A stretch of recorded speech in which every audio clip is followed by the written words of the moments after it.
नमस्कार, मी अश्विनी. आजच्या या मुलाखतीत आपलं सगळ्यांचं सहर्ष स्वागत करते.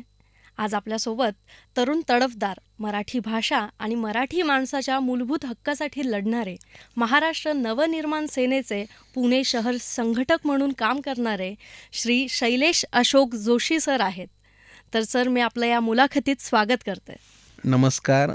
तुम्ही मला या ठिकाणी बोलवलं त्याबद्दल मी तुमचा खरंच मनपूर्वक आभारी आहे. मला एक सांगा, की आपलं प्रोफेशन आय-टी आहे. तुमचं शिक्षणच आय-टीत झालेलं, तरी तुम्हाला राजकारणात यावंसं का वाटलं? काही तुम्हाला कौटुंबिक पार्श्वभूमी होती राजकारणाची?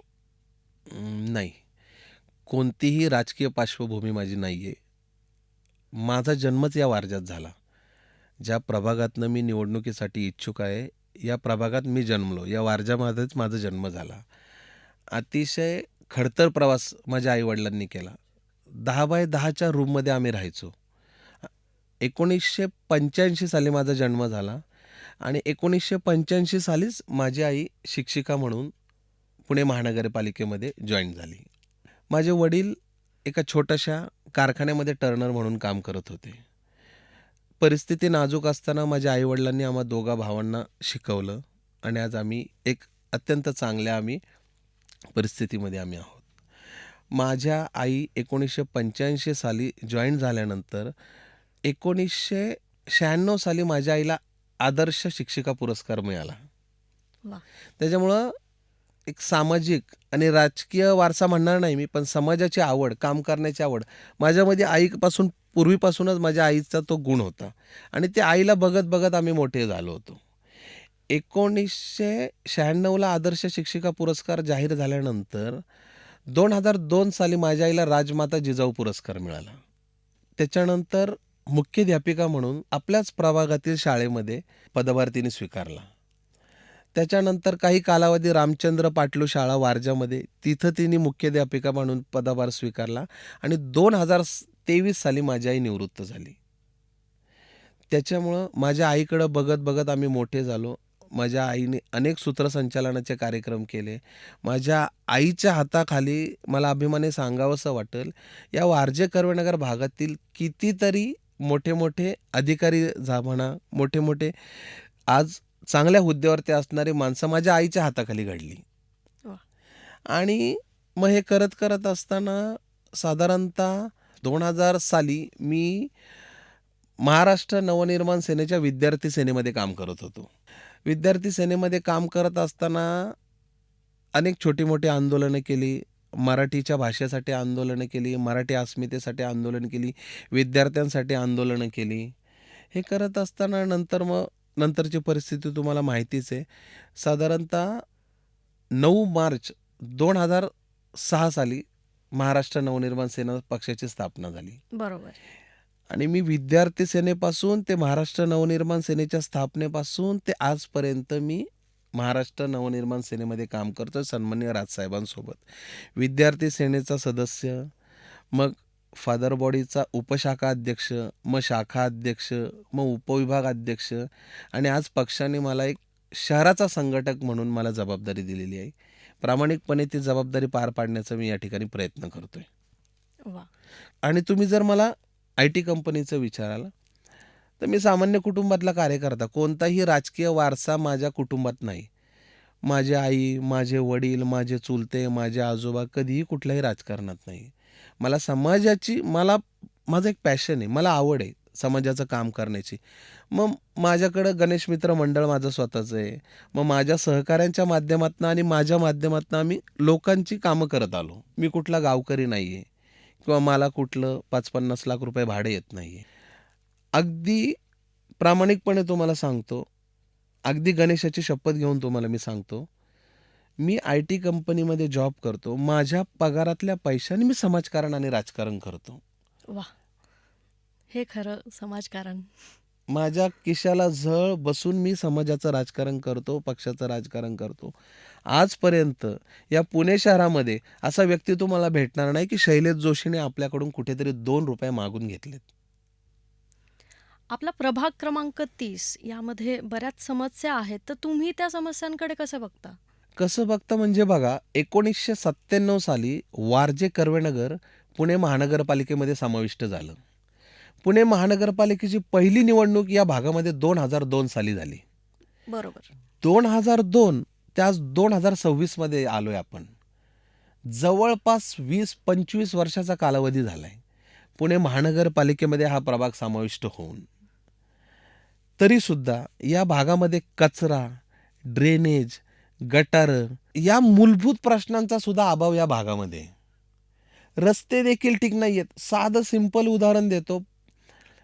एवढी जर विकास कामं झाली असं जर या प्रभागामध्ये सांगतायत ना, अगदी प्रत्येक नागरिकाला माहिती आहे, पहिल्या पावसाळ्यामध्ये वारजे कर्वेनगर तुंबलं, चोकअप झालं. गुडघाभर पाण्यामधनं लोक चालत होती. कितीतरी अपघात झाले, कितीतरी ॲक्सिडेंट झाले. अशी परिस्थिती या भागामध्ये निर्माण झाली. आनंदनगरपासून जर तुम्ही चालायला सुरुवात केली तर प्रभागाचं टोक दुसरं राजाराम पूल आणि इकडून जर हायवेच्या ब्रिजपासून चालायला सुरुवात केली तर दुसरं टोक वनदेवी. एकही फुटपाथ नाही आहे. जे फुटपाथ केलेत ते सगळे फेरीवाल्यांनी ॲक्वायर केलेत. बरोबर. शोकांतिका अशी की त्या फेरीवाल्यातले म्हणजे जे विक्रेते असतील त्यातले मराठी बांधव किती आहेत त्याचा शोध लावा. 10% मराठी बांधव आहेत त्याच्यातले. 10% फक्त मराठी बांधव आहेत. फुटपाथची समस्या, ट्रॅफिकची समस्या, कचऱ्याची समस्या. सकाळी जर तुम्ही आज उठलात ना, सकाळी 8 वाजता जर उठला ना तर हा प्रभाग कचऱ्याचं साम्राज्य म्हणून ओळखला जातो. आनंदनगरचा कोपरा, डॉक्टर चौधरींच्या समोरचा कोपरा, माझ्या तपोधामचा कोपरा, त्याच्यानंतर भालेकर वस्तीत इंगळेनगरला जातानाचा कोपरा, वेदांत सोसायटीचा कोपरा, इकडं श्रमिक वसाहतचा कोपरा, सगळीकडे कचऱ्याचे ढिगारे साठलेले असतात. अगदी खरं आहे. याच्यावरतीच आपण निवडणुका लढणार आहे ना आता पुन्हा. 25 वर्ष झाले पुणे महानगरपालिकेमध्ये हे वारजे कर्वेनगर जाऊन. मतं कशावरती मागणार आहे तुम्ही? तुमचा कचरा मुक्त करू, तुम्हाला पार्किंगची व्यवस्था करून देऊ, तुम्हाला फुटपाथ करून देऊ, तुम्हाला डांबरीकरण करून देऊ, पूरव्यवस्थेपासून तुमची सुविधा करून देऊ. आपण आज AIच्या युगात आहोत. मला लाज वाटती, मी सुद्धा पुणे महानगरपालिका जे लढणार आहे ना, या मूलभूत सुविधा या लोकांनी नाही दिल्या त्या मी तुम्हाला देतोय या सांगून मी लढणार आहे. 25 वर्षानंतर पुणे महानगरपालिकेत हे वारजे कर्वेनगर गेल्यानंतर शोकांतिका आहे. आज आपण काय देतोय नागरिकांना? कशावरती निवडणुकाला आपण मतदान मागणार आहे? अतिक्रमण हा सर्वात मोठा भेडसावणारा प्रश्न आहे या प्रभागामध्ये. सर्वात मोठा. मग तुम्ही हे अतिक्रमण काढणार आहात का? 100% हे अतिक्रमण मी काढणार आहे. कारण ज्यावेळेला ज्येष्ठ नागरिक या ठिकाणी प्रवास करतात ना, कोणी चालू शकत नाही. लोकांना फुटपाथचा वापर चालण्यासाठी नाही, रस्त्याने चालावं लागतं. रोज अपघातांचा सामना करावा लागतो. हे अतिक्रमणं मी 100% हटवणार. पण ही अतिक्रमण हटवत असताना मी काय गोरगरिबांच्या पोटावर पाय नाही देणार. अतिक्रमण हटवणार म्हणजे याचा अर्थ काय होतो? तिथले भाजी विक्रेते हटवणार, तिथलं जे पोट पाणी भरण्यासाठी जे धंदा करतायत त्यांचं अतिक्रमण हटवणार. त्यांच्यासाठी ज्या पुणे महानगरपालिकेच्या बऱ्याच आरक्षित जागा आहेत या ठिकाणी, त्या आरक्षित जागेसाठी आपण भाजी मंडईची प्रोव्हिजन करूयात. आपण ह्या नागरिकांना बसण्याची व्यवस्था करूयात. पुणे महानगरपालिकेचं लायसन देऊन जे आत्ता 20-20 वर्ष ज्या वेळेला हे बिझनेस करतायत. अतिक्रमण हटवायचा याचा अर्थ लोकांच्या पोटावरती पाय देऊन नाही हटवायचा. याच्यासाठीच मी वारंवार सांगतोय, पुणे महानगरपालिकेमध्ये जो तुमचा लोकप्रतिनिधी जातो त्याच्या बाजू मांडणारा पाहिजे, प्रभागासाठी भांडणारा पाहिजे. त्याच्यासाठी मी म्हणून सांगतो 100% हे अतिक्रमण मी हलवणार. मला जर जनतेने संधी दिली ना, माझ्या प्रभागामध्ये एकही फुटपाथ ॲक्वायर झालेला दिसणार नाही, एकही अतिक्रमण झालेलं दिसणार नाही. माझा नागरिक त्या ठिकाणी आनंदानेच प्रवास करणार, आनंदाने चालणार निश्चिंतपणे. हा मी तुम्हाला आज शब्द देतो. आता मला एक वाटतं की समाजकार्य करण्यासाठी राजकारण लागतंच का? बघा, लागतं किंवा नाही लागतं याचं दोन्ही उत्तर असू शकतं. परंतु लागतं राजकारण कशासाठी मी तुम्हाला सांगतो. आज माझ्याकडे जी लोक काम घेऊन येतात, कोणाचं ड्रेनेजचं काम असतं, कोणाच्या घरासमोर गटार तुंबलेलं असतं, कोणाचा रस्त्याचा प्रॉब्लेम असतो, कोणाला चालायला फुटपाथ नसतो, भटक्या कुत्र्यांचे विषय असतात, झाडांचे विषय असतात, डांबरीकरणाचे विषय असतात. हे मी माझ्या माध्यमातून सोडवतो. ह्या ज्या मूलभूत गरजा आहेत ना, ह्या मी माझ्या माध्यमातनं नागरिकांचा गरजा पूर्ण करण्याचा मी प्रामाणिक प्रयत्न करत असतो आणि मला त्यात यश येतं. अगदी मला रात्री 1:30 वाजता सुद्धा कुठलीही महिला हक्काने फोन करते, "दादा असं-असं झालंय." म्हणजे इनफॅक्ट रात्रीची कुत्री भुंकतात हेही मला फोन येतो. मला त्यात काही वाटत नाही. तो एक अधिकार आहे, तो एक हक्क आहे. आणि राजकारणाची गरज कशासाठी लागते, तर 100% राजकारणाची गरज याच्यासाठी लागते, पुणे महानगरपालिकेचे जे टेंडर असतात, पुणे महानगरपालिकेच्या ज्या सुविधा असतात, त्याच्यासाठी बजेट लागतं आणि ते बजेट आणायचं असेल, तर त्याला नगरसेवक पदाची जोड लागते. याच्यासाठी मला राजकारण पाहिजे आणि 100% राजकारणासाठी समाजकारण करण्यासाठी राजकारणाची गरज लागते. परंतु प्रत्येक गोष्टीसाठीच त्या खुर्चीची गरज नसते. तुमची इच्छाशक्ती असते ना. मी कुठला नगरसेवक आहे? माझ्या भागातील लोकांना जाऊन विचारा तुम्ही. ज्या भागामध्ये मी तपोधाममध्ये राहतो ना, वारजामध्ये, तिथल्या लोकांना विचारा. लोकं नगरसेवकाकडे जातच नाहीत. तुमच्याकडेच येतात. लोकं मोठी-मोठी कामं माझ्याकडे घेऊन येतात, रस्त्याची वगैरे. आणि ह्या डांबरीकरणाची कामंसुद्धा मी 5-5, 10 लाख रुपयाची टेंडर मी आणतो. माझ्या पुणे शहर संघटक पदाच्या जीवावरती, सन्माननीय राजसाहेब ठाकरेंच्या जोरावरती. आजही माझं निवेदन गेलं तर अधिकाऱ्याला विचार करावा लागतो 50 वेळेला. नगरसेवकांच्या कामाला उशीर होतो, पण माझं काम लवकर होतं. क्या कारण बात मी है! महाराष्ट्र नवनिर्माण सेनेचा पदाधिकारी आहे. मग विचार करा, की मला जर सभागृहात पाठवलं तर मी काय-काय करेन. म्हणून माझी एक कळकळीची नागरिकांना विनंती आहे ना, माझ्यासारख्या सामान्य कुटुंबातील माणूस एकदा तुम्ही सभागृहात पाठवून तर बघा, विश्वास तर दाखवा. आणि सामान्य कार्यकर्त्यांनाच सामान्य लोकांचे जे काही प्रश्न आहेत ते सोडवता येतील. नक्कीच. म्हणून तुमच्या माध्यमातनं, या पॉडकास्टच्या माध्यमातनं मी माझ्या प्रभागातील नागरिकांना एक कळकळीची विनंती करेल, की माझ्यासारख्या सामान्य कुटुंबातील कार्यकर्त्याच्या पाठीशी तुम्ही खंबीरपणे उभे राहा. लोकांशी माझ्या गाठीभेटी होत आहेत. लोकांशी मी बोलतोय. लोकांच्या मनातलं लोकं आम्हाला सांगतायत, की आम्हाला आता बदल हवा आहे. लोकांना बदल हवा आहे आणि तो सक्षम चेहरा मी आहे. लोकांच्या मनातला सक्षम चेहरा मी आहे. लोकं मला आवर्जून सांगतात, "शैलेश तू लढ, आम्ही तुझ्यासोबत आहोत." हा विश्वास लोकं देतायत मला. म्हणून तर या बलाढ्य लोकांसमोर आव्हान निर्माण करण्याची हिंमत माझ्यासारख्या कार्यकर्त्याची होती आहे ना. नक्कीच. म्हणजे मतदारांनीच जर तुम्हाला पुढे केलंय, तर नक्कीच विजय निश्चित आहे. पण मला एक सांगा, जर तुम्ही निवडून आलात, तर असे कोणते प्रश्न आहेत ज्यांच्यावर तुम्ही काम कराल आणि इतरांपेक्षा काय तुम्ही वेगळी स्ट्रॅटेजी यूज करणार आहात? नाही बघा, माझ्या डोक्यामध्ये एक कल्पना पूर्वीपासून आहे. जर मी सभागृहात निवडून गेलो ना, तर माझ्या प्रभागातील लोकांसाठी एक ऑनलाईन आणि ऑफलाईन तक्रार कक्ष मी प्रभागाच्या 2 ते 3 ठिकाणी करायचं माझ्या डोक्यामध्ये प्लॅन आहे. ऑनलाईन तक्रारी लोकं करू शकतात. आता मी आय-टीमध्ये आहे. मला माहिती आहे ते कसं पुढं करायचं ते. ऑनलाईन तक्रारी लोकं नोंदवतील, त्याच्यावरती आम्ही वर्कआउट करू. ऑफलाईन तर तक्रारी असतीलच, परंतु ऑनलाईन तक्रारीमधनं लोकांचा वेळ वाचेल. लोकं जॉब करतात. इथं या भागामध्ये लोकं नोकऱ्या करतात, कोणी महाविद्यालयात जातात, कोणी शाळेतल्या मुलांच्या समस्या आहेत, बऱ्याच साऱ्या समस्या आहेत. त्या ऑनलाईन तुम्ही नोंदवू शकता. प्रत्येक 2 आठवड्याला माझ्या डोक्यात एक जनता दरबार करायचा. लोकांच्या समस्या ऐकून घ्यायच्या. इथं कोणाला इंटरेस्टच नाहीये. मी मगाशी पण सांगितलं 25 वर्ष पुणे महानगरपालिकेत हा प्रभाग गेलाय. तुमच्या समस्या ऐकण्यात कोणाला इंटरेस्ट नाहीये, कारण त्यांना माहिती आहे, की हे मतदान आम्हाला होणार आहे. गृहीत धरलंय लोकांना. असो, तो विषय माझा नाहीये.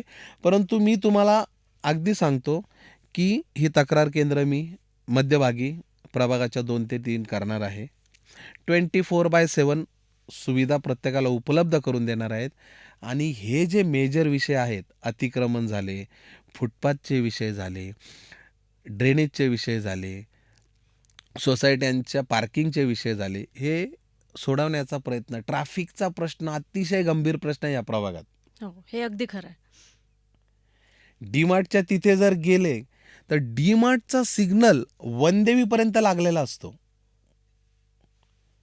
निकृष्ट दर्जाचा ब्रिज या ठिकाणी केलेला आहे. एखादा पूल आपण ज्या वेळेला बांधतो त्याच्या मागे आपलं काहीतरी व्हिजन असलं पाहिजे. माझ्या प्रभागातील कुठल्याही नागरिकाला भेटा आणि त्यांना विचारा, काकडे सिटी समोर जो ब्रिज केलेला आहे त्याच्यातून ट्रॅफिक समस्या सुटली आहे का? इनफॅक्ट ट्रॅफिक समस्या सुटली नाहीये, परंतु जिथे काकडे सिटीच्या तिथे ब्रिज सुरू होतो ना, लेफ्ट साईडला आहे ना, अक्षरशः लोक बाथरूम करत असतात. कोणाचंही लक्ष नाही. कचऱ्याचं साम्राज्य तिथं झालेलं आहे. अतिशय गचाळ म्हणजे ब्रिज खाली जर तुम्ही गेले तर तुम्ही 2 मिनिटं सुद्धा थांबवू शकणार नाही. कचऱ्याच्या समस्या इतक्या गांभीर्याने बघण्यासारख्या तिथल्या त्या ब्रिज खालच्या. आणि पुण्यासारख्या शहरात. आपल्याच निधीतून तो ब्रिज केलेला आहे ना. बरोबर. मग हा ब्रिज करण्यामागं तुमचं काहीतरी विजन असेल ना, का फक्त श्रेयवाद करायचा? म्हणजे तुम्हाला असं वाटतं का की ज्या आधीचे नगरसेवक आहेत त्यांनी काहीच काम केलेलं नाहीये? बघा, मी एक गोष्ट सांगतो. माझा कुठल्याही व्यक्तीला आणि कुठल्याही पक्षाला विरोध नाहीये. मी प्रभागाच्या विकासासंदर्भात बोलतोय. आणि जर ही विकास कामं झालेली असती ना, तर मी मगाशी सांगितल्याप्रमाणे पहिल्या पावसाळ्यामध्ये माझा वारजेकर गुडघाभर पाण्यामधनं गेला नसता हो. पावसाळी लाईन सुद्धा तुम्ही टाकू नाही शकले. त्या आंबेडकर चौकामध्ये 4-4 वेळेला डांबर आणून ओतता. निवडणूक समोर आली आता तर 4-4 ठिकाणी डांबरीकरणाचे पॅचेस तुम्ही बुजवताय. तेच तुम्ही फोटो काढताय, तेच तुम्ही अहवालात टाकताय. किती दिवस चालणार हे? फक्त इलेक्शन पुरती कामं. मग काय बोलणार का आपण? मला एक गोष्ट सांगा ना, आपण ह्या मूलभूत प्रश्नांवरतीच 25 वर्षानंतर चर्चा करतोय. जग कुठं चाललंय? एआयच्या युगामध्ये आपण चर्चा काय करतो? ब्रिज खाली पाणी तुंबलंय, पावसाळ्यात पाणी तुंबतंय, ट्रॅफिक जाम झालंय, लोकांना चालायला फुटपाथ नाहीये. अहो, सकाळी जॉगिंग ट्रॅक नाही लोकांना चालायला. आणि हे मी वेगळं काही सांगायची गरज नाही. माझ्या प्रभागात एकदा फिरा. माझ्या प्रभागामध्ये फिरल्यानंतर प्रत्येक नागरिक स्वतःच्या समस्या सांगेल हो. म्हणजे इतक्या वर्षांपासून तुम्ही हे प्रॉब्लेम्स बघताय, तर मग तुम्ही एक समाजसेवक म्हणून तुमच्या प्रभागात काय कार्य केली आहेत? एकदा माझ्या प्रभागात, माझ्या भागातल्या लोकांना जाऊन तुम्ही भेटा. मी नगरसेवक नसताना काय काय कामं करतो. मी डांबरीकरणाची कामं करलीत, लोकांच्या ड्रेनेजची कामं करतो, लाईटची कामं केलेली आहेत. मी लोकांना झाडांचे जे वृक्षतोडीचे जे विषय आहेत ते मी मार्गी लावलेले आहेत. ट्रॅफिकच्या समस्येवरती मी काम करतो. आत्तापर्यंत कमीत कमी 100-500 निवेदनं मी पुणे महानगरपालिकेला दिलेली आहेत. डांबरीकरणाचे काम मी कुठलाही नगरसेवक नसताना करून घेतलेले आहेत. माझ्या भागातली कचरा समस्या मी सोडवलेली आहे. ही बरीच सारी कामं मी जनतेसाठी करत आलेलो आहे. अगदी लहान मुलं सुद्धा मला हक्काने आवाज देतात, दादा हे काम आहे, दादा ते काम आहे. इतका विश्वास माझ्या भागातल्या लोकांचा माझ्यावरती आहे. हे झालं तुमच्या एरियातील, पण इथे वस्ती भाग पण खूप आहे, तर त्या लोकांसाठी तुम्ही काय केलंय? मुळात त्यांना जास्त समस्या असतात, त्यांना जास्त समस्यांना सामोरे जावं लागतं, तर तुम्ही काय केलंय त्यांच्यासाठी? बघा, या वस्ती भागातला जो नागरिक आहे ना, या वस्ती भागातल्या नागरिकाची सर्वात मोठी समस्या असते त्या आरोग्याची. मी तुम्हाला सांगतो, कोणाचं नाव घेत नाही. यांनी पुणे महानगरपालिकेचा जो विजयताई शिर्के दवाखाना आहे ना कर्वेनगरला, तो बंद करण्याचा घाट घातला होता 2023 साली. त्याचे पुरावे माझ्याकडे सगळे आहेत. ज्यावेळेला माझ्या कानावरती हा विषय आला ना, की पुणे महानगरपालिकेचा विजयताई शिर्के दवाखाना हा पूर्णपणे बंद होणार आहे, हा घाट ज्यावेळेला यांनी घातला होता ना, त्यावेळेला सर्वात मोठा विरोध मी केला. आणि मी आज सांगतो, तो जो दवाखाना आहे ना, आरोग्य केंद्र, ते जर कोणामुळे चालू असेल ना, तर ह्या मनसेच्या कार्यकर्त्यामुळे, शैलेश जोशीमुळे चालू आहे. फेब्रुवारी 2023 साली मी निवेदन दिलं. मी सांगतो, तेव्हाचे आरोग्य अधिकारी होते, बघा तुम्हाला मी सांगतो, संजीव वावरे सहाय्यक आरोग्य अधिकारी होते पुणे मनपाचे. त्यांना मी पहिलं निवेदन दिलं. त्याच्यानंतर आशिष भारती आरोग्य प्रमुख होते. पुणे शहराचे महाराष्ट्र नवनिर्माण सेनेचे शहराध्यक्ष साईनाथजी बाबर यांच्या मार्गदर्शनाखाली मी ते निवेदन दिलं. माझ्या प्रभागातील पूर्ण मनसेचे सहकारी माझ्यासोबत त्यावेळेला तो दवाखाना वाचवण्यासाठी होते.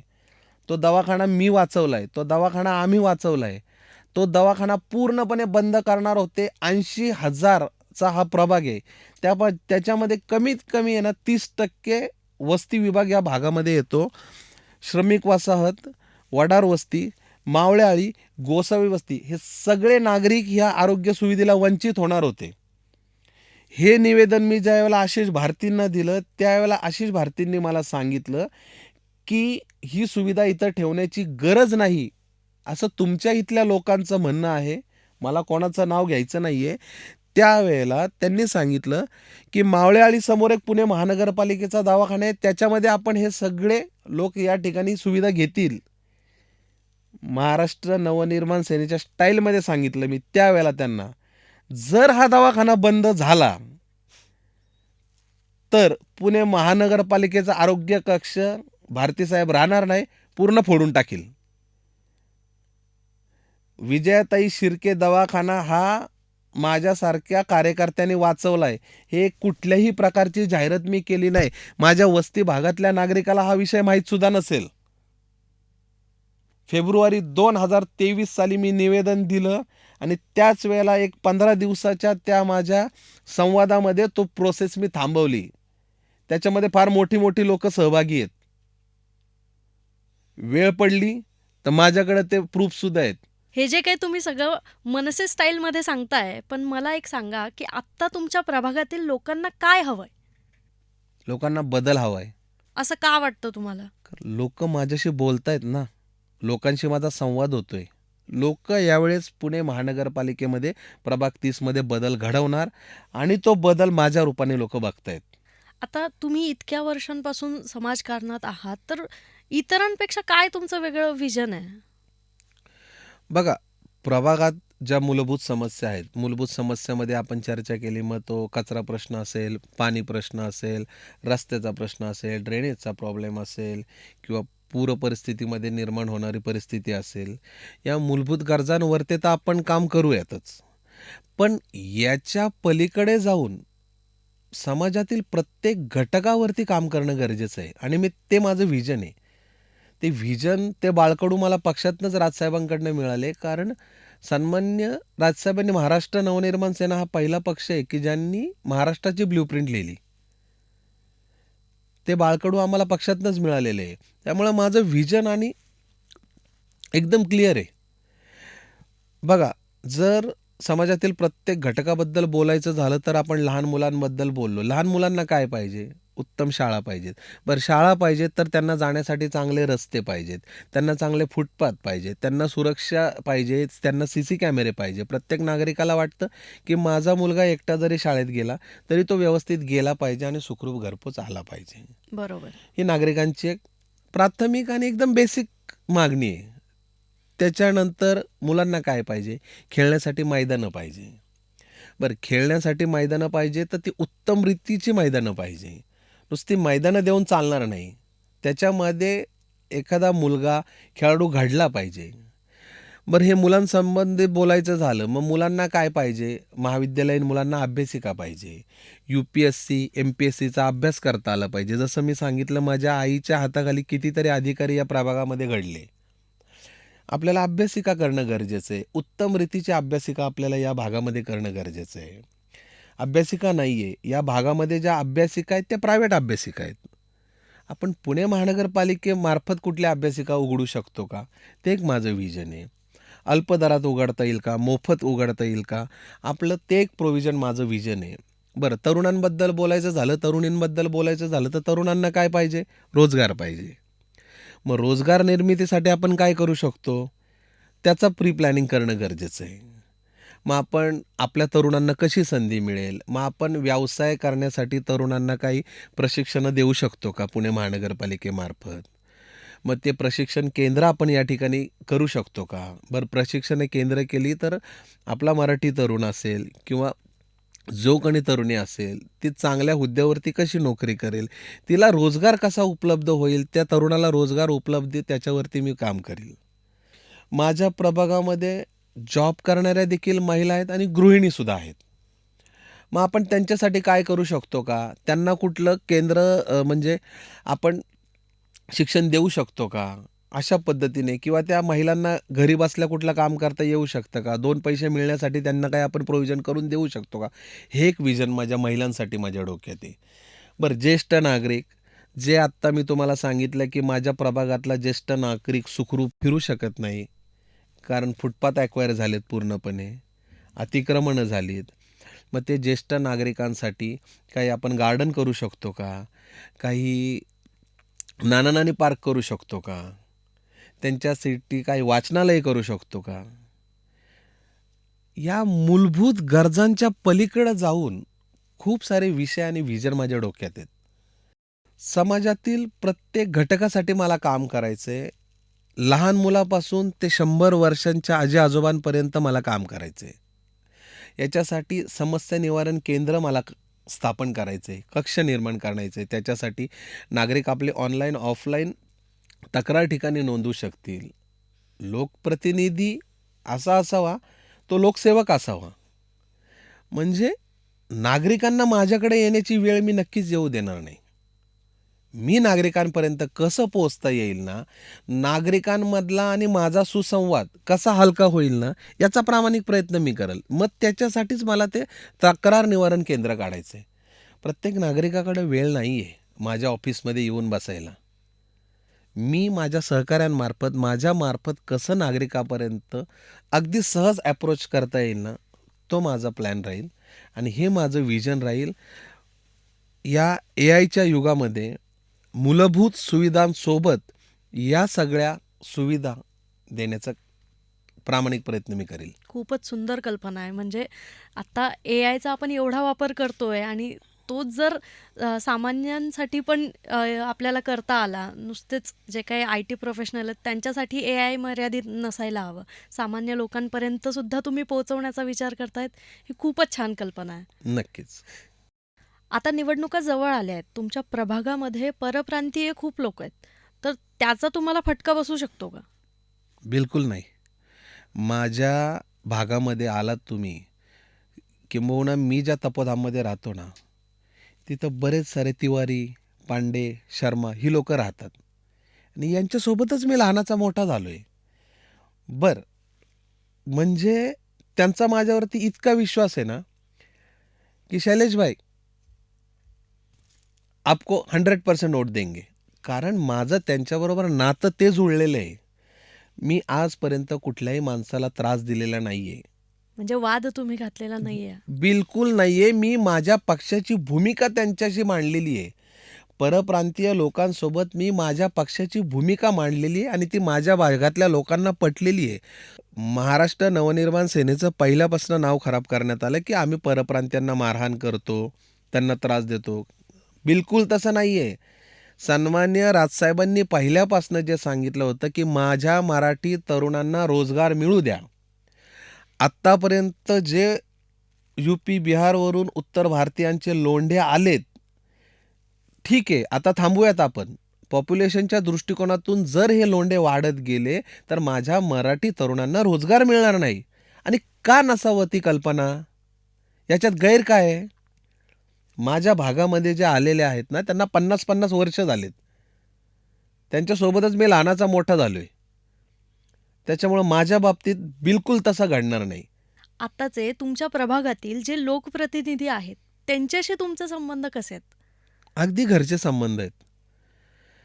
जेवढे इथं या प्रभागामधले लोकप्रतिनिधी आहेत ना, माझे अगदी घरचे संबंध आहेत. त्याचं कारण असं, माझा जन्मच या वारज्यात झाला आहे. त्यांच्याच सोबत शाळेमध्ये होतो, त्यांच्याच सोबत कॉलेजमध्ये होतो, त्यांच्याच सोबत क्लासमध्ये होतो, त्यांच्याच सोबत एकत्र क्रिकेट खेळलोय. अगदी माझे घरचे संबंध आहेत सगळ्यांशी. अगदी अगदी प्रेमाचे संबंध आहेत. पक्ष जरी वेगळे असले, राजकीय विरोधक आहेत माझे, तो राजकीय विरोध आहे. पण माझे अतिशय मैत्रीचे संबंध आहेत. सगळेच माझे मित्र आहेत. आणि आत्ता मग तेच तुमच्या विरोधात आहेत. तर मग तुम्ही कसं फेस करणार आहात त्या सिच्युएशनला? मी सांगितलं ना, मग ते माझे राजकीय विरोधक आहेत. आणि माझी जी टीका आहे ती कुठल्या व्यक्तीवरती नाही आहे, कुठल्या पक्षावरती नाही आहे. माझा विरोध आहे की प्रभागामध्ये रखडलेला विकास. ते व्हिजन घेऊन मी लोकांसमोर जाणार आहे ना. मी मगाशी तुम्हाला सांगितलं ना, मी एक बेसिक कन्सेप्ट दिली की प्रभागामध्ये कोणी विकासाची व्याख्या कोणी सांगत असेल तर माझा एक छोटासाच प्रश्न आहे. पुणे महानगरपालिकेमध्ये 25 वर्ष झालं हा वारजे जाऊन, पहिल्या पावसामध्ये हे वारजं का तुंबलं? बेसिक कन्सेप्ट आहे. याच्यावरती कोणी उत्तर पण देऊ शकणार नाही. का तुंबलं? उत्तर नाही देऊ शकणार. माझा विकासाचं व्हिजन आहे. मी विकासाचा विरोधक आहे त्यांचा. माझी पर्सनल कोणाशी दुश्मनी नाहीये. आता जे तुमचे मित्र म्हणजेच तुमचे आता विरोधक आहेत त्यांना तुम्ही काय सांगू इच्छिता आता?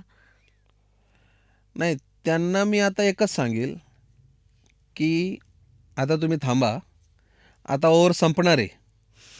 ओव्हर संपले की मी इतक्या दिवस नॉन स्ट्राईकला खेळत होतो. मी आता स्ट्राईकला येणार आहे. मी एकदा स्ट्राईकला आलो की विकासाचे कसे चौके षटकार मारतो ते तुम्ही बघा. वा, एकदम मनसे स्टाईल. अगदी.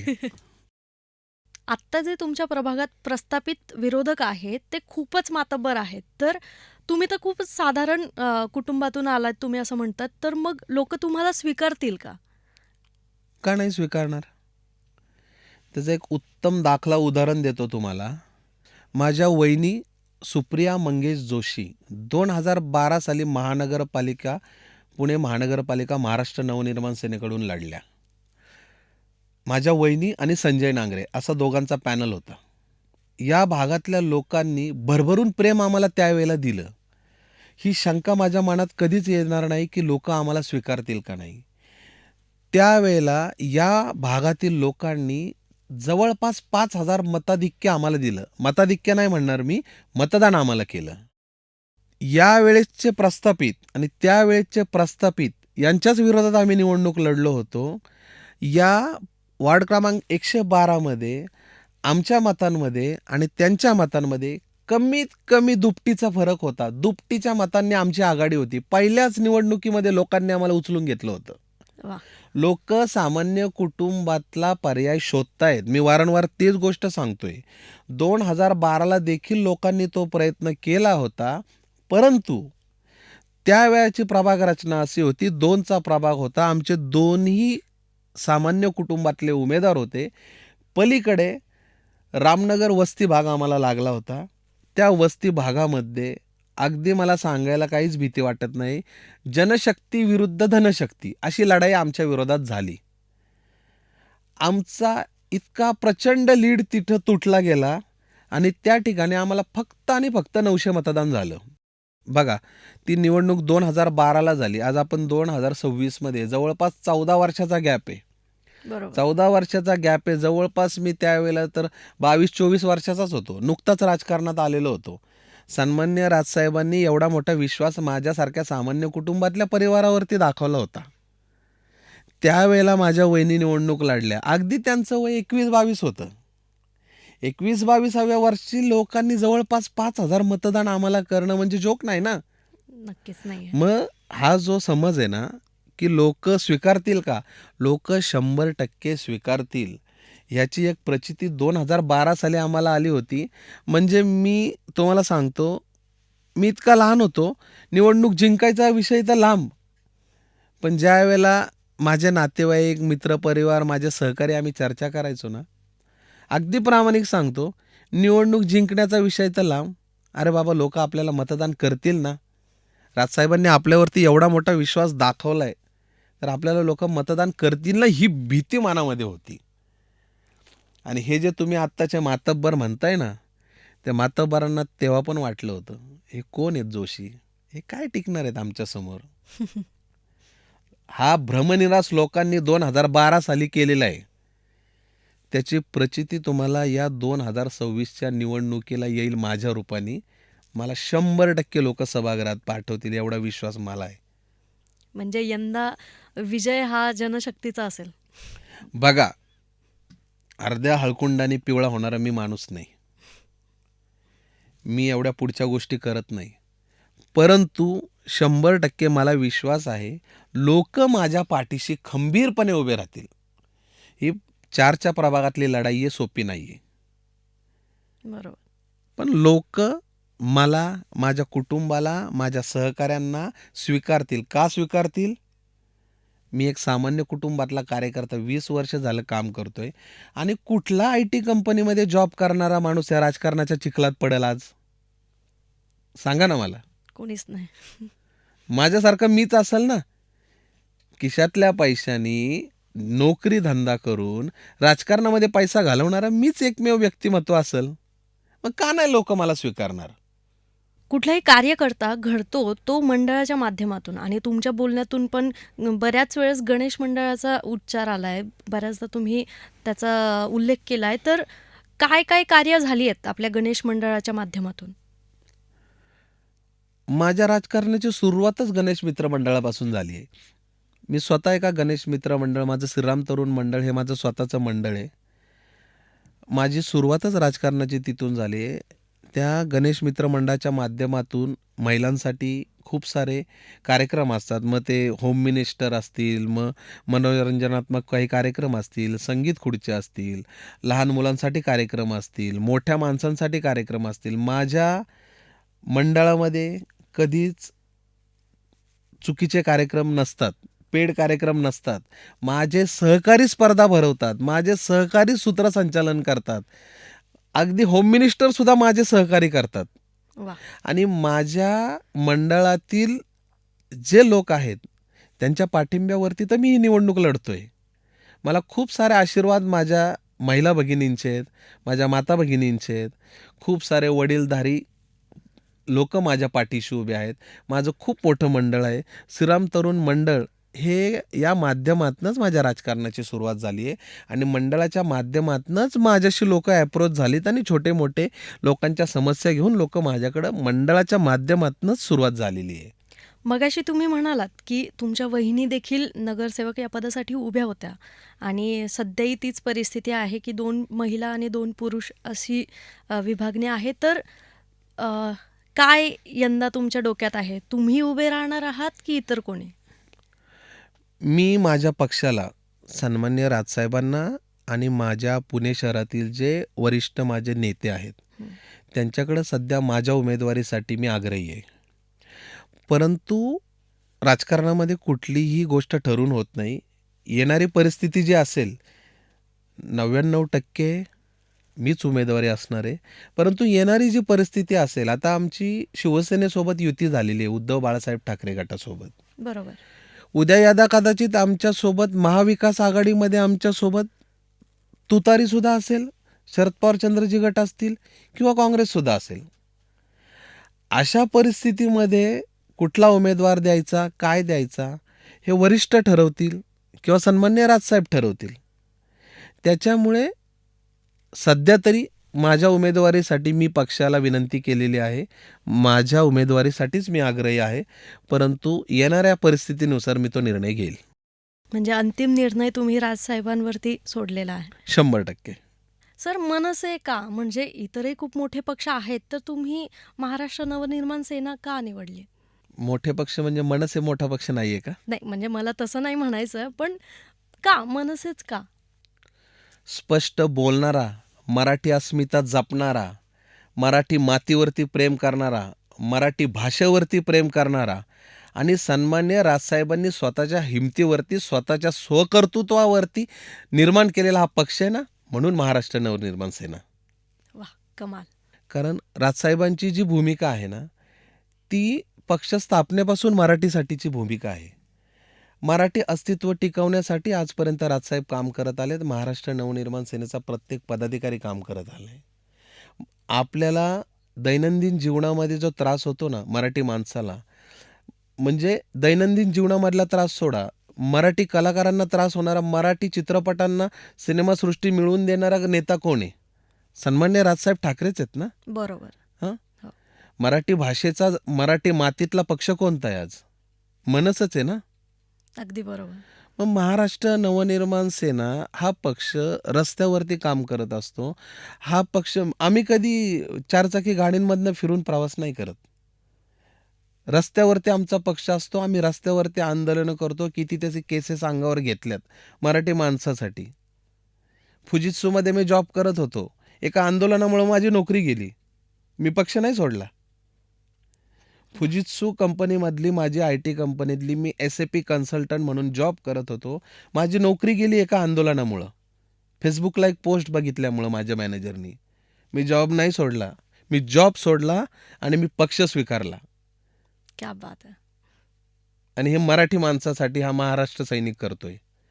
आणि मग अशा पद्धतीचा महाराष्ट्र सैनिक जर एखादी निवडणूक लढू इच्छित असतो, त्यात चुकी काय? बरं, मी महाराष्ट्र नवनिर्माण सेनेशी एकनिष्ठ हा माझा गुन्हा आहे का? मी सुद्धा दुसरे पक्ष बदलू शकत होतो. 2017 साली मला पण ऑफर आल्या.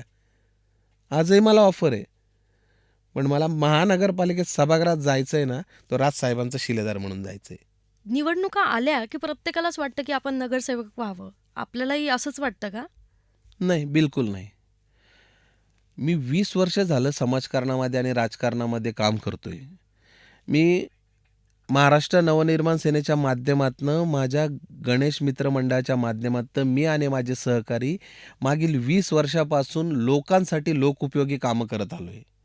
मग त्याच्यामध्ये अनेक प्रश्न असतील, अनेक छोटे-छोटे विषय असतील, ड्रेनेजचे विषय असतील, रस्त्याचे विषय असतील, खड्ड्यांचे विषय असतील, लाईटचे प्रॉब्लेम असतील, असे अनेक विषय घेऊन मी महानगरपालिकेमध्ये आंदोलनं केलेली आहेत, महानगरपालिकेमध्ये निवेदने केलेली आहेत.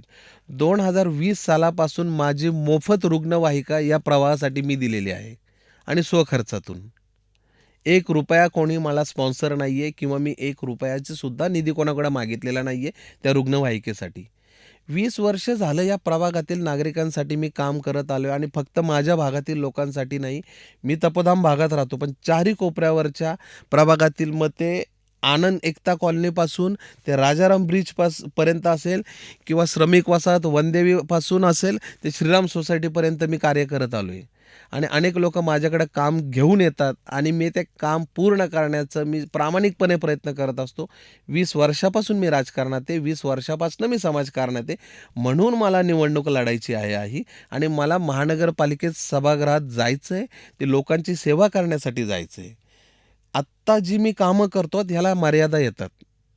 हे काम करत असताना मला निधीची मर्यादा येतो. मी कुठल्याही पद्धतीचा नगरसेवक नसताना 5-5, 10-10 लाख रुपयाचे टेंडर पास करून घेतले. अक्षरशः मी कॅमेरे बसवून घेतलेत. सगळ्या गोष्टी मी करून घेतल्यात. हे मी स्वतः करून घेतल्यात. कुठलाही लोकप्रतिनिधी नसताना, कोणतंही शासकीय माझ्याकडं पद नसताना, फक्त आणि फक्त महाराष्ट्र नवनिर्माण सेनेचा पुणे शहर संघटक म्हणून मी ही कामं आजपर्यंत करत आलो आहे. आणि आज नाही करत आलो, 20 वर्षापासून करत आलो आहे. वा, असंच राजकारणी आपल्याला हवेत. तर नागरिकांनी आपल्यावर विश्वास ठेवायला काहीच हरकत नाही आहे म्हणजे. नक्कीच. बघा, शेवटी मतदान लोक करणार आहेत. लोकांना विनंती करणं आपल्या कामाच्या माध्यमातून ह्या माझं कर्तव्य आहे. मतदान हे लोक करणार आहेत आणि मला 100% खात्री आहे की लोक माझ्यासारख्या सर्वसामान्य कुटुंबातल्या कार्यकर्त्याला स्वीकारतील. पक्ष मोठा आहे की पक्षातलं राजकारण? माझ्यासाठी तर सन्मान्य राजसाहेबांनी पक्ष स्थापनेसाठीचं त्यांचं जे कारण आहे ना, तेच माझ्यासाठी महत्त्वाचं आहे. म्हणजे? मराठी अस्मिता आणि मराठी तरुण. वा. पण मग आता मला एक सांगा की तुम्ही जे म्हणताय की मनसेच्या कार्यकर्त्यांनी एवढी कामं केली आहेत, तर मग पहिल्या निवडणुकीत 29 आणि मागची जी निवडणूक बघाल तर 2 हा जो काही प्रवास आहे मनसेचा, तर तिथे कुठेतरी पक्ष कमी पडतोय का? नक्कीच नाही. कोणत्याही प्रकारचं अपयश महाराष्ट्र नवनिर्माण सेनेच्या कार्यकर्त्यांनी किंवा नगरसेवकांनी काम नाही केलं म्हणून अपयश आलेलं नाही आहे. याच्या मागं फार मोठी यंत्रणा लागलेली होती. याच्या मागं फार मोठा प्री प्लॅनिंग होता. इनफॅक्ट हा माझा प्रश्न नाही आहे, परंतु तुम्ही मला विचारलं म्हणून मी सांगतो. महाराष्ट्र नवनिर्माण सेनेचे आमचे किशोरभाऊ शिंदे असतील, आमचे बाबूभाऊ वागसकर असतील, आमचे साईनाथ बाबर असतील, यांनी उत्कृष्ट दर्जाची कामं पुणे महानगरपालिकेमध्ये केली. पुणे महानगरपालिकेमध्ये असंख्य आंदोलनं केली. या प्रभागामध्ये सुद्धा महाराष्ट्र नवनिर्माण सेनेचे नगरसेवक होते. लोकांनी त्यांना स्वीकारलंच होतं. भाग्यश्रीताई दांगट होत्या, सुरेखाताई मकवान होत्या. उत्कृष्ट दर्जाचं काम त्यांनी सुद्धा या भागामध्ये केलं. पूर्वी 20,000चा वॉर्ड होता. नगरसेवक विकास कामं करत होता, कारण 20,000 लोकांपर्यंत मर्यादित होता. 80,000चे वॉर्ड केलेले आहेत. मिनी विधानसभेचा प्रभाग केलेला आहे. मग ही प्रभाग रचना करत असताना कोणीतरी प्री प्लॅनिंग करूनच ही प्रभाग रचना केलेली असती, की माझ्यासारखा सामान्य कार्यकर्ता असेल, अजून कोणी गणेश मंडळाचे कार्यकर्ते, अध्यक्ष उत्कृष्ट दर्जाचं काम करतात. आम्ही विकास नाही करू शकत का? 100% आम्ही विकास करू शकतो आणि 100% उत्कृष्ट काम करू शकतो. माझ्यासारखा IT कंपनीत काम करणारा माणूस माझ्या प्रभागाची प्रभावीपणे नेतृत्व महानगरपालिकेत करू शकतो, बाजू मांडू शकतो. माझ्या प्रभागाला काय अडचणी आहेत ना, तो माझ्यासारखा वेल एज्युकेटेड माणूस त्या ठिकाणी निधी आणण्यासाठी त्याचा वापर करू शकतो. बरोबर. टेक्निकली दृष्ट्या मी समजून सांगू शकतो, की माझ्या प्रभागामधल्या समस्या काय आहेत. परंतु मी तुम्हाला म्हणलं ना, 80,000चा प्रभाग केलाय.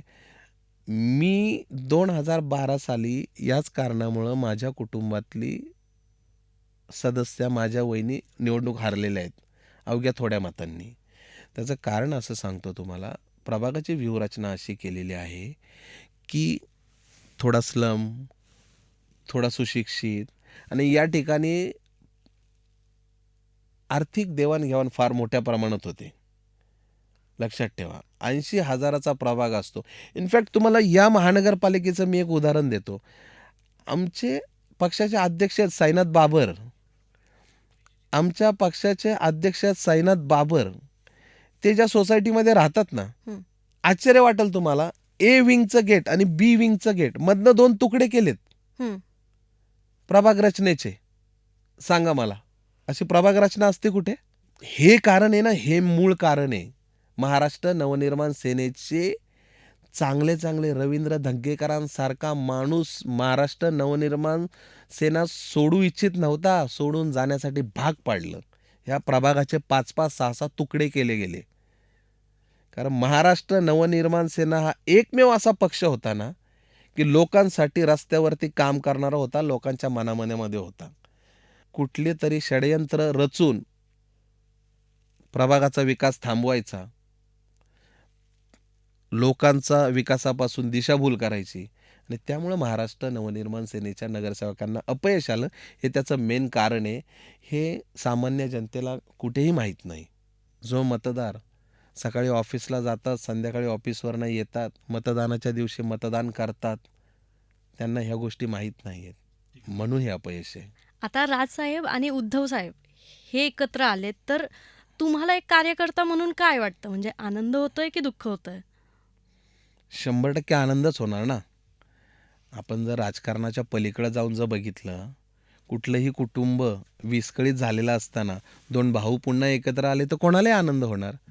म्हणजे ते अगदी राजसाहेब आणि उद्धव ठाकरे साहेब हा विषय तर बाजूला असू दे.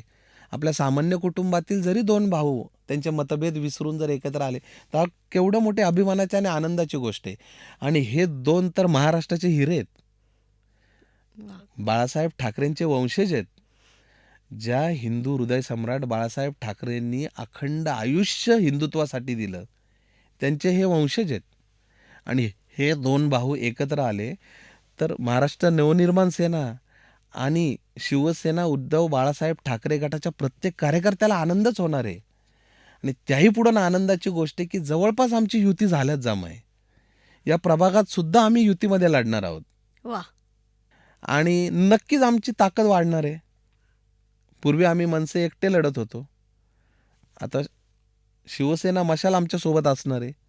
सामान्य कुटुंबातला कुठले कार्यकर्ते असतील या बलाढ्य लोकांच्या समोर रिंगणामध्ये, तर महाराष्ट्र नवनिर्माण सेनेचे आणि उद्धव ठाकरे गटांचे असतील. आपल्या मराठी भाषेला अभिजात भाषेचा दर्जा मिळाला, तर त्याबद्दल तुम्हाला काय वाटतं? नक्कीच अभिमान पण वाटतो, आनंदही वाटतो, की मराठी भाषेला अभिजात दर्जा आज मिळाला. परंतु खंतही वाटते, की हे करत असताना खूप उशीर झाला. खूप उशिरा आपल्याला तो अभिजात दर्जा मिळाला. यापूर्वीच मिळायला हवा होता. आणि एक गोष्ट आवर्जून सांगेल, सन्माननीय राजसाहेबांनी आपल्या देशाचे आदरणीय पंतप्रधान नरेंद्रजी मोदी साहेब यांच्याकडे पाठपुरवठा करून मोदी साहेबांना भर सभेमध्ये सन्माननीय राजसाहेबांनी सांगितलं होतं, की आमची कुठलीही मागणी नाही, एकच मागणी आहे लोकसभेच्या निवडणुकीच्या वेळेला, की मराठी भाषेला अभिजात दर्जा मिळावा फक्त. एवढीच एक महाराष्ट्र नवनिर्माण सेनेची आदरणीय पंतप्रधानांना राजसाहेबांनी मागणी केली होती. ते झाल्यानंतरच आदरणीय पंतप्रधानांनी मराठी भाषेला अभिजात दर्जा घोषित केला. आणि हे झाल्यानंतर त्याच दिवशी आम्ही पुण्यातल्या अलका चौकामध्ये सन्माननीय साईनाथजी बाबर असतील, आमचे किशोरभाऊ शिंदे असतील, आमचे नेते असतील बाबू वागसकर साहेब, अनिल शिदोरे साहेब असतील, यांच्या माध्यमातनं आम्ही अलका चौकामध्ये लाडू आणि पेढे वाटून त्याच वेळेला तो दिवस साजरा केला आम्ही. म्हणजे बाकी कुठल्या पक्षांनी साजरा नाही केला, पण महाराष्ट्र नवनिर्माण सेनेने अगदी आनंदाने उत्साहात आम्ही तो दिन साजरा केला त्या ठिकाणी, ज्यावेळेला तो दर्जा मिळाला. आणि मराठी भाषेसाठी महाराष्ट्र नवनिर्माण सेना मी असेल किंवा पुणे शहरातील आमचे पदाधिकारी असतील किंवा या प्रभागातले सुद्धा जे पदाधिकारी असतील ना, ते प्रत्येक कवी कुसुमाग्रजांचा जन्मदिवस हा आपण मराठी भाषा दिन म्हणून साजरा करतो. बरोबर. आम्ही प्रत्येकजण मराठी स्वाक्षरी दिन घेत असतो. मराठी स्वाक्षऱ्या आम्ही त्या निमित्ताने आम्ही घेत असतो. आजही कुठेही खंड आम्ही त्याचा पडू दिलेला नाही आहे.